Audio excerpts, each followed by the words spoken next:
Good morning নেই, হ্যাঁ আচ্ছা আচ্ছা আচ্ছা, গুড মর্নিং আছে, 12টা বাজতে এখনো 5 মিনিট বাকি।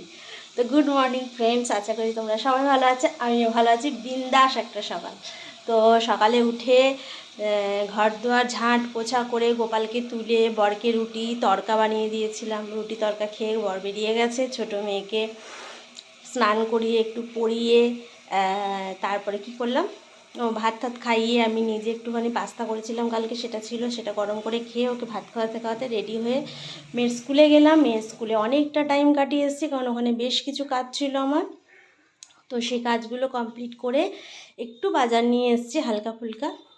তো বাজার নিয়ে এসে এখন এই যে কফি খাবো, ঠিক আছে। আর ছোটো মেয়ে যেহেতু ভাত খেয়ে গেছে, ঘি ভাত আলু সিদ্ধ, এটা ওর জন্য একটু চিকেন এনেছি, চিকেন স্টু করবো। ও যাতে এসে খেতে পারে চিকেন স্টুটা। তো ফোনটা কি একটা হয়েছে, ঘোলা ঘোলা লাগছে। তো ওর জন্য চিকেন স্টু করব। আর রান্না কি করব দেখো, নিয়ে এসেছি পালং শাক, ঠিক আছে। পালং শাক হবে, এই দিকটা খুব আলো আসে আমার জানলাটা দিয়ে। পালং শাক নিয়ে এসেছি। তো পালং শাক ভাজা হবে, চচ্চড়ি টাইপের হবে, শিম দেব। আর শিমই দেবো, কারণ বেগুন তো দিতে পারবো না, আমার বর বেগুন খায় না, অ্যালার্জি আছে। আর আলু, শাকে ঠাকে আলু দিলে আমার বর খেতে চায় না একদম। আর হবে ফুলকপি তরকারি, অনেক দিন পর ফুলকপিটা রান্না করব। আর আছে টমেটোর চাটনি, ব্যাস আমাদের দুজনের জন্য শাক ভাজা, ফুলকপির তরকারি, টমেটোর চাটনি যথেষ্ট। ভাবছি একটুখানি ধনেপাতা চাটনি পিষে নেব, দেখা যাবে। ডাল আছে, সকালে ডাল বানিয়েছিলাম, ডাল আছে। আর ছোটো মেয়ের জন্য চিকেন বানাবো, চিকেন স্টু করব। ও স্কুল থেকে 3:30 4টের সময় আসবে, তখন এসে চিকেন স্টুটা খাবে। আর এই হলো ব্যাপার সারাদিনে। গোপালকে খাওয়ানো দাওয়ানো হয়ে গেছে, এখন আমি কফিটা খাবো। কফিটা খেয়ে সবজি টবজি কেটে নিয়ে রেখে তারপরে যাব স্নান করতে।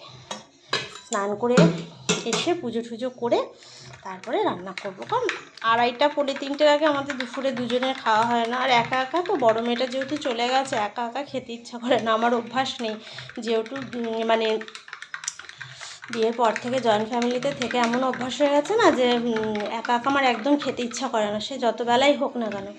তো আমার বর আস্তে আস্তে 2:30 পৌনে 3টে বেজে যায়, তারপরে খাওয়া। তার মধ্যে আমার মোটামুটি হয়ে যাবে, ঝাঁট পোছা সব হয়ে গেছে। ঢোকার সময় একদম নিচের উঠোন ধুয়ে পরিষ্কার করে চলে আসলাম, নিচের কাজও কমপ্লিট হয়ে গেল। এবার শুধু সবজি টবজি কেটে বাসন যে কটা আছে মেজে নিয়ে স্নান পুজোটা করে ধীরে সুস্থে একদম রান্নাটায় চলে যাব। তো চলো, আমার যদি শর্ট ভিডিওগুলো তোমাদের ভালো লেগে থাকে, লাইক কমেন্ট শেয়ার সাবস্ক্রাইব করে দিও। আর কি বলবো, এটাই, আর কিছু বলার নেই তোমাদেরকে। যেহেতু নতুন করে আবার শুরু করেছি চ্যানেলটাকে, একটু গ্রো হতে সময় লাগবে, তো তার জন্য কোনো দুঃখ প্রকাশ আমার নেই। তোমাদের আশীর্বাদে জীবনে হ্যাপি আছি, হ্যাপি থাকবো। আর হ্যাপি থাকতেই ভালোবাসি, হ্যাপি রাখতেও সবাইকে ভালোবাসি। তো চলো, এখনকার মতন টাটা।